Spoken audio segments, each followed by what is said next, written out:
Hey folks, what is up? This is Mohammad Alim and you're watching Economics Heaven.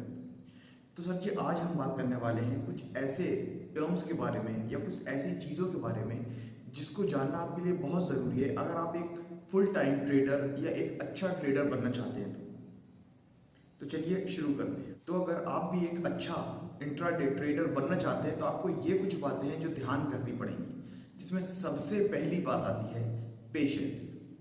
अब ये एक बहुत important चीज़ है।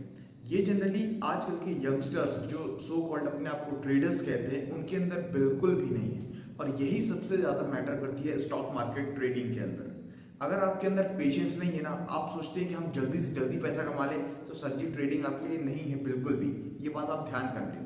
तो सबसे पहले आपको अपने अंदर पेशेंस बिल्डअप करना पड़ेगा, और ये बात माननी पड़ेगी कि स्टॉक मार्केट में शुरू में हम सिर्फ सीखने आए हैं और फिर धीरे धीरे करके ही हम कुछ गेन करेंगे या हमें धीरे धीरे करके ही हमें प्रॉफिट होगा।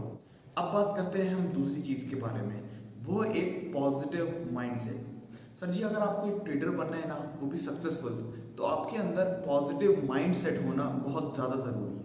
अब ये पॉजिटिव माइंडसेट क्या होता है, देखिए लोग क्या सोचते हैं जनरली कुछ लोगों का देख के कि हम हमेशा इंट्राडे के अंदर प्रॉफिट ही बनाएंगे, यानी कि लॉस हमें कभी होगा ही नहीं। सर जी ये आपकी बहुत बड़ी गलतफहमी है। जब आप ट्रेडिंग करने उतरते हैं तो ये बात आपको मानना पड़ेगा कि आपको प्रॉफिट के साथ साथ लॉस भी बियर करना पड़ेगा, और साथ ही साथ आपको ये देखना पड़ेगा कि जब भी आप ट्रेडिंग आवर्स में उतरें, यानी कि जब स्टार्टिंग फेज में हो ट्रेडिंग आवर्स के, तो आपका माइंड सेट एकदम क्रिस्टल क्लियर हो, यानी कि आपको कोई टेंशन ना हो, कोई स्ट्रेस किसी भी तरीके का ना हो, वरना वो साइकोलॉजिकली और इमोशनली अफेक्ट करता है आपकी ट्रेडिंग को। तो ये बात आपको ध्यान में रखना है और आपको एक पॉजिटिव माइंडसेट बना के चलना है जब भी आप ट्रेडिंग करने उतरे। तो थर्ड मोस्ट इंपॉर्टेंट पॉइंट है वो है आपका बिफोर टेस्टेड स्ट्रैटेजी। देखिए अब आप एक ट्रेडिंग करने उतरे हैं तो आपको इस बात पर ध्यान रखना पड़ेगा कि आपके पास एक फुली टेस्टेड बैक स्ट्रैटेजी होनी चाहिए।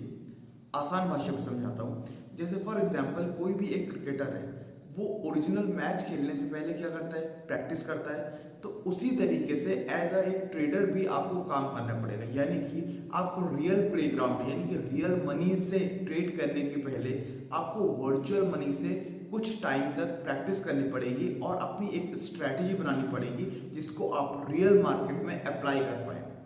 जनरली लोग ये करते हैं कि सिर्फ एक थोड़ी बहुत नॉलेज ले लेते हैं, ट्रेडिंग का सेटअप ले लेते हैं और जस्ट रियल मार्केट में कूद जाते हैं, जो उनकी एक बहुत बड़ी मिस्टेक होती है। तो आपको इस मिस्टेक से बचना है और ये बात ध्यान रखना है कि रियल मार्केट में उतरने से पहले हम वर्चुअल मनी के साथ प्रीवियसली ट्रेडिंग करें, सीखें और अपनी एक पर्सनल स्ट्रैटेजी बनाएं, उसके बाद ही रियल मार्केट में आए। नेक्स्ट पॉइंट जो आपको ध्यान रखना है वो है इमरजेंसी फंड और कंटिजेंसी फंड। देखिए अगर आप एक फुल टाइम ट्रेडर बनना चाह रहे हैं और आप किसी जॉब में हैं या आप कोई बिजनेस कर रहे हैं, तो आपके लिए ये बहुत ज़्यादा ध्यान रखने की ज़रूरत है कि आप डायरेक्टली अपनी जॉब छोड़ के या बिजनेस छोड़ के डायरेक्टली ट्रेडिंग में मत उतरिए, क्योंकि आपके ऊपर किसी तरीके की कई रिस्पॉन्सिबिलिटीज होती हैं, उसको भी निभाना आपके लिए ज़रूरी है। जैसे आपका पास फैमिली के एक्सपेंसेस होंगे, आपके पास आपकी चिल्ड्रन की पढ़ाई के कुछ खर्चे होंगे या आपके पर्सनल भी कुछ खर्चे होंगे। आप डायरेक्टली उनको त्याग करके, सेक्रीफाइस करके डायरेक्टली ट्रेडिंग में नहीं उतर सकते, या आप ये नहीं बोल सकते कि हम डायरेक्टली फुल टाइम ट्रेडर ही बनना है। पहले आपको करना ये चाहिए, आप कुछ टाइम तक पहले पार्ट टाइम ट्रेडिंग करिए, यानी कि जॉब करते करते आप कुछ टाइम तक ट्रेडिंग करिए। फिर जब आपको दिखे कि आप एक अच्छा खासा उतना ही पैसा कमाने लगे हैं जितना आप एक पर्टिकुलर जॉब से या अपने बिजनेस से कमाते थे, तो वो एक ऐसा पॉइंट हो सकता है जहां पे आप अपने बिजनेस या जॉब को छोड़ करके आप डायरेक्टली ट्रेडिंग में उतर सकते हैं। तो ये बात आपको ध्यान रखना बहुत ज़रूरी है कि आप डायरेक्टली ना उतरे, पहले आप अपने लिए कुछ इमरजेंसी फंड्स एटलीस्ट 2 इयर्स का तो मैक्सिमम आप मान के चलिए, आपको 2 इयर्स का फंड आपके पास होना चाहिए आपके अकाउंट में, उसके बाद आप ट्रेडिंग करें। नेक्स्ट जो पॉइंट आता है जो आपको ध्यान में रखना चाहिए वो है आपका कंट्रोल योर एक्सपेंसेस।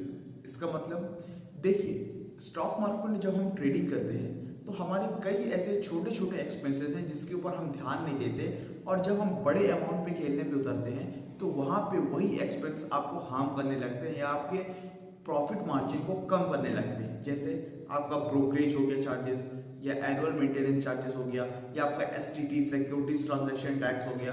तो जब हम इनिशियल स्टेज पे होते हैं प्री ट्रेडिंग पे, तो ये हमारे लिए उतने मैटर नहीं करते क्योंकि हमारी कैपिटल उस टाइम पे कम होती है। बट वहीं जब हम एक एडवांस्ड या इंटरमीडिएट लेवल की तरफ बढ़ते हैं तो ये जो छोटे छोटे चार्जेस हैं ना, जो 0.1%, 0.2% के चार्जेस रहते हैं, ये हमारी प्रॉफिट मार्जिन को बहुत ज़्यादा कम कर देते हैं। तो हमें ये बात ध्यान रखनी चाहिए ट्रेडिंग करने से पहले कि हम ऐसा कौन सा ब्रोकरेज चुने या ऐसा कौन सा एक्सचेंज चुने जहाँ पे हमारे ये सारे चार्जेस हमारे कम कर पाए, या हम ऐसी कौन सी स्ट्रेटेजी फॉलो करें। हम स्विंग ट्रेडिंग करें, ऑप्शन ट्रेडिंग करें, या फिर हम इंट्राडे करें, पोजीशन ट्रेडिंग करें। कौन सी ऐसी ट्रेडिंग करें जहाँ से हमारे ये सारे चार्जेस हमारे कम से कम लग सके और आपका प्रॉफिट का मार्जिन ज़्यादा से ज़्यादा बढ़ सके। तो ये भी एक बहुत इंपॉर्टेंट पॉइंट है जो एक ट्रेडर को माइंड में रखना चाहिए। तो अब हम आते हैं लास्ट और बहुत इंपॉर्टेंट पॉइंट पे, यानी कि सिस्टम। यहाँ पे सिस्टम का मतलब है आपके हार्डवेयर सिस्टम से। जनरली लोग जब भी ट्रेडिंग का सोचते हैं तो ये सोचते हैं हम 3-4 बड़ी बड़ी स्क्रीन्स ले लें और जस्ट हम स्टॉक मार्केट ट्रेडिंग में उतर जाए। बट आपको जब आप एक बिगिनर लेवल के हो तो आपको ऐसा बिल्कुल भी नहीं करना है। पहले आप स्टार्ट कर सकते हो जस्ट एक मोबाइल से। जी हाँ, सही बोल रहा हूँ, मोबाइल से भी अगर आपके पास एक अच्छा मोबाइल है तो उससे भी आप ट्रेडिंग स्टार्ट कर सकते हैं।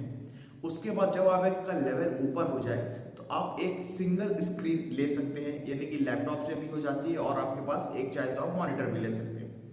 अब जब आप एक मैक्सिमम यानी कि आप एडवांस लेवल पे जाते हैं तो उसके लिए आपकी 2 स्क्रीन मोर देन एनफ है। आपको 2 स्क्रीन से ज़्यादा नहीं चाहिए। आप जनरली यूट्यूबर्स को देखते होंगे जो इंटरनेट ट्रेडिंग अपने आप को सो कॉल्ड ट्रेडर्स कहते हैं, वो जनरली 3-3, 4-4 स्क्रीन लिए बैठे होते हैं। जनरली उसका कोई सेंस नहीं होता, वो सिर्फ एक शो ऑफ होता है।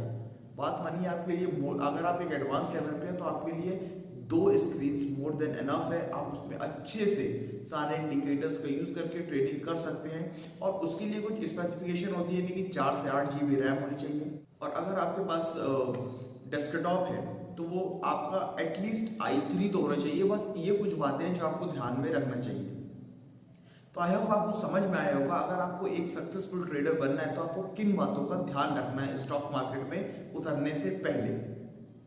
तो I think you like this video, और ऐसे ही आगे stock market, crypto currency, finance, business से रिलेटेड वीडियोस के लिए प्लीज इस चैनल को सब्सक्राइब करें और इस वीडियो को लाइक करें।